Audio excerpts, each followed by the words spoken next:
जितना वोट दिलाया उसमें 370 वोट और बढ़ाना है। बढ़ा सकते हो? जो बढ़ा सकते जरा हाथ उठा के बताओ। सब लोग बढ़ा सकते हो? तब तो सपा की साइकिल को पंचर करके मैं नंदलाल जी को ही ये काम दे देता। तो साइकिल को पंचर करके उसके उर्जे पुर्जे खोल करके बढ़िया से पैकिंग करा करके यहां से सैकड़ों श्री अखिलेश यादव जी को पार्सल कर देना चाहते हो। तैयार हो? पार्सल कर देंगे, मैं कह दिया हूं। करवा दूं पार्सल? दोनों हाथ उठा बता, नहीं उठा रहे हैं कुछ लोग। सब लोग तैयार नहीं हो क्या? और जो बाहर खड़े उनसे भी कह रहा हूं, सब लोग तैयार हो ना? सपा की साइकिल के पुर्जे पुर्जे खोल करके उसको बढ़िया सा पैकिंग करा करके श्री अखिलेश यादव जी के लिए पार्सल करा। सपा सपा सपा समाजवादी पार्टी, समाजवादी पार्टी बना करके भारत मां के चरणों में आप अपना ये जो शुभकामना है, विजय की माला है, बहुत पीड़ा सही। और आज मोदी जी के नेतृत्व में जब से आपने सरकार बनाई, बताओ पाकिस्तान की हालत क्या है? मालूम है कि नहीं मालूम है?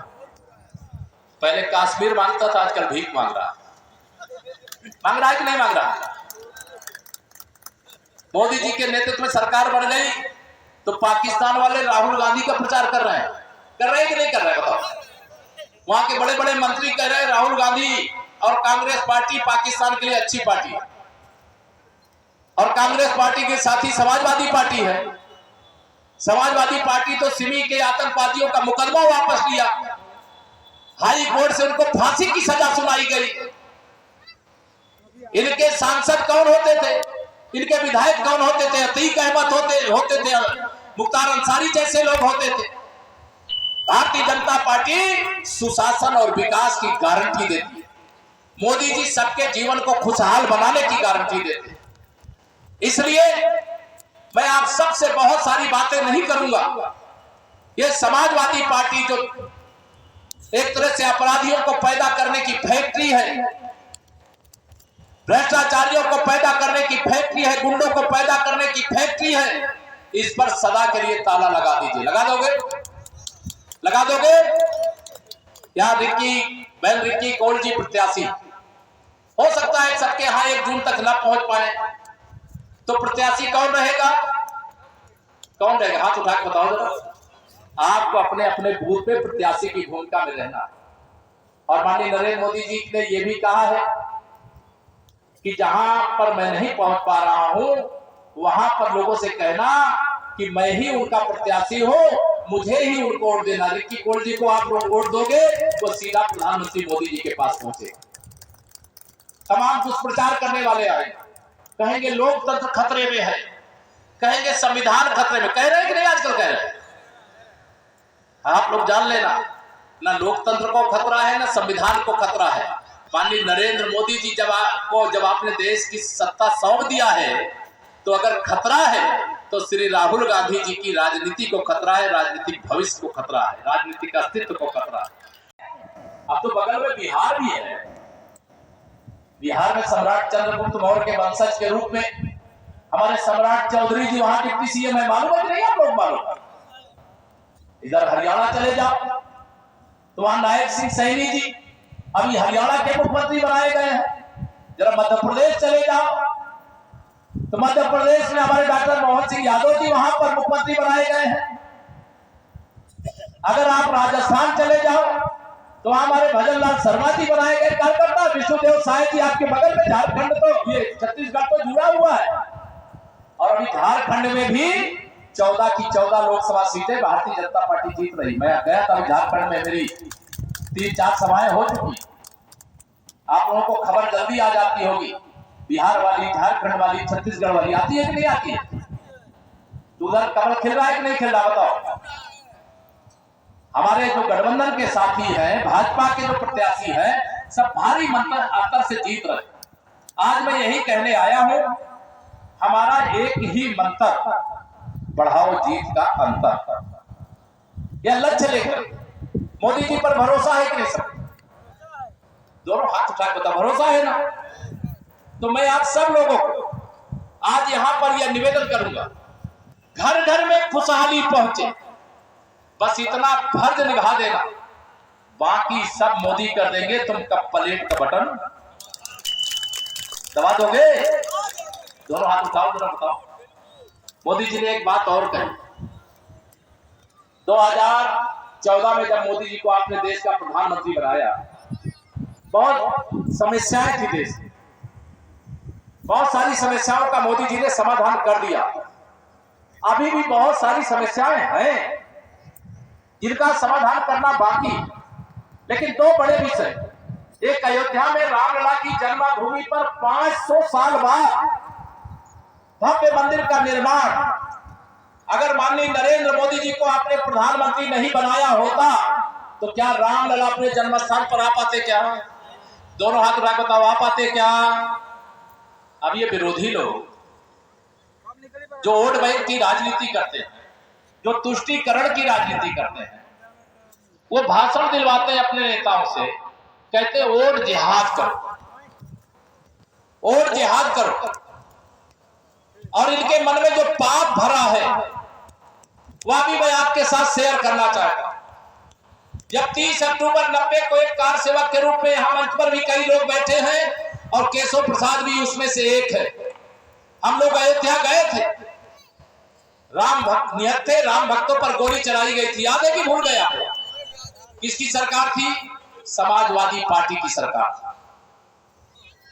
अभी 22 जनवरी 2024 को 500 साल बाद अगर माननीय नरेंद्र मोदी जी देश के प्रधानमंत्री नहीं बनते तो जो मुकदमा मोदी जी के प्रधानमंत्री बनने के बाद निर्णित हुआ है और 100 साल चलता तो भी निर्णय ना होता। देश की सर्वोच्च अदालत के माध्यम से निर्णय हुआ और 22 जनवरी को रामलला का प्राण प्रतिष्ठा हुआ। इन राम भक्तों के अपराधियों को श्री राम जन्मभूमि तीर्थ क्षेत्र ट्रस्ट ने प्रायश्चित करने का मौका दिया कि आइए प्राण प्रतिष्ठा समारोह में रामलला के चरणों में शीश झुका करके गिड़गिड़ाइए कि जो हमसे अपराध हुआ है भगवान श्री रामलला हमें माफ करो, राम भक्तों हमें माफ करो। लेकिन निमंत्रण को ठुकराने का काम किया। जब उत्तर प्रदेश के मुख्यमंत्री रहे बाबूजी कल्याण सिंह जी का निधन हुआ, श्री अखिलेश यादव जी के घर से 500 मीटर दूर उनका शव रखा हुआ था। उनको अंतिम विदाई देने के लिए ये तुष्टीकरण की राजनीति करने वाले नहीं गए और एक माफिया को मसीहा बता करके मुख्तार अंसारी की कब्र पर फतिहा पढ़ने के लिए 500 किलोमीटर दूर चल करके गए, 500 किलोमीटर दूर चल करके गए।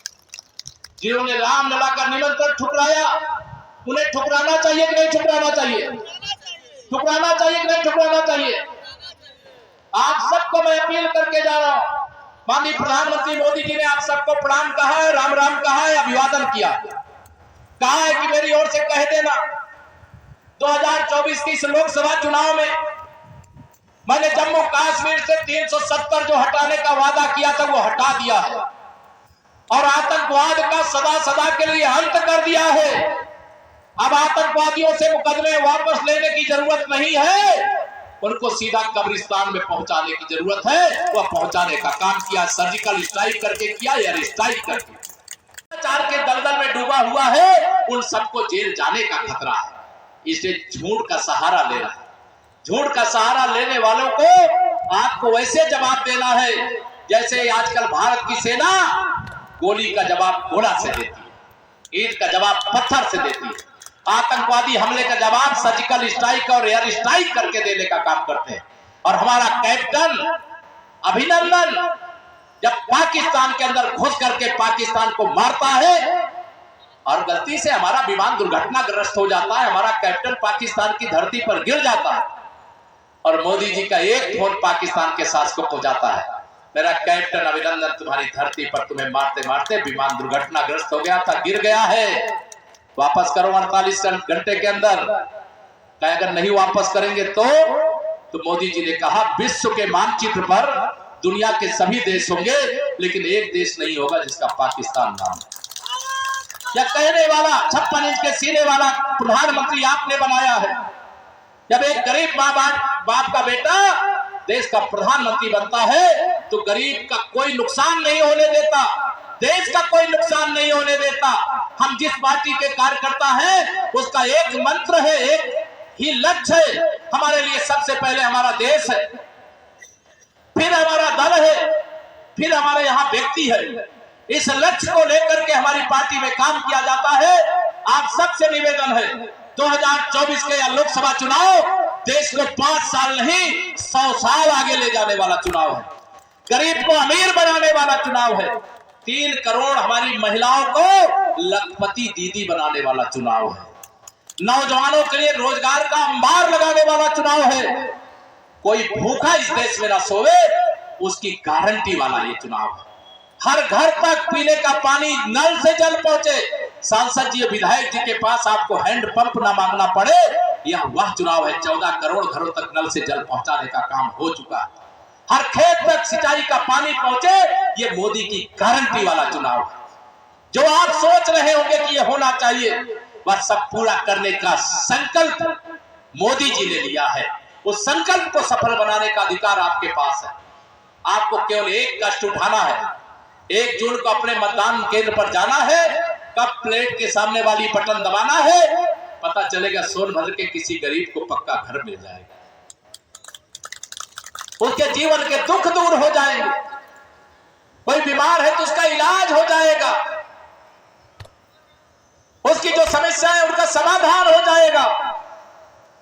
अन्यथा सपा का नारा तो आप सबको याद होगा, जिस गाड़ी में सपा का झंडा उस गाड़ी में बैठा गुंडा। याद है, भुला गए आप लोग? यही रहता था कि नहीं रहता था? सपा का नारा खाली प्लाट हमारा, जिसकी जमीन मकान कब्जा कर लिए, गुंडे अपराधी माफिया डीएम कप्तान को आदेश देते थे, आज बिल में घुस गए कि नहीं घुस गए?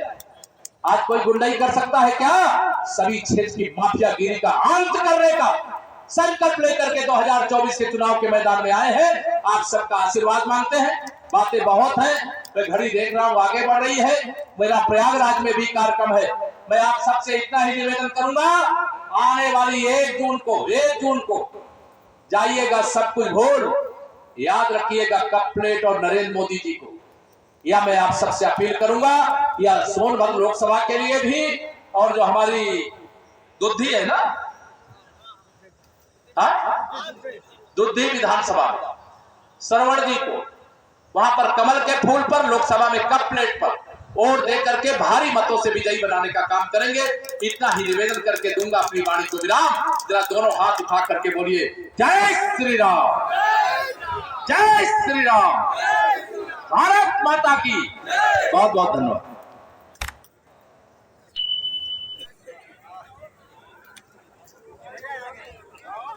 हेलो, बहुत बहुत धन्यवाद। अभी हम लोग माननीय उप मुख्यमंत्री जी का उद्बोधन सुना।